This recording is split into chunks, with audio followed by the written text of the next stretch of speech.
1300 کیلومتر با این ماشین جذاب میتونید رانندگی. ونوس وی آنلاین داره سطح خودران 2 که شما تو مسافت‌های طولانی میتونید راحت دستتون روی فرمون بذارین، لمس کنین بدون اینکه پاتون روی گاز باشه. متریال داخلی این ماشین از کیفیت بسیار بالایی برخورداره و همینطور صندلی‌های جلو هم سردکن دارن هم گرم. این ماشین محصول مشترک دو کمپانی دانگفنگ و نیسانه و علاوه بر اون دارای صندوق عقب برقی.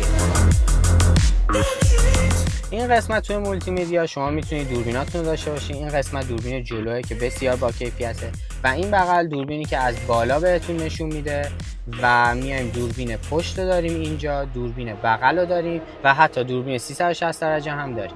و حالا این قسمت ویکل ستینگ قسمت مهمش هستش که اینجا همه آپشن های ماشین رو داریم، یعنی تصادف از جلو، تصادف از عقب، رادار نقطه کور، رادار وقتی که در باز میشه، رادار ترافیک، رادار کسی که داره حرکت میکنه. یه نکته بسیار جالب، سیستم مولتی میدیا و کلاستر این ماشین با ماشین لاماری ایما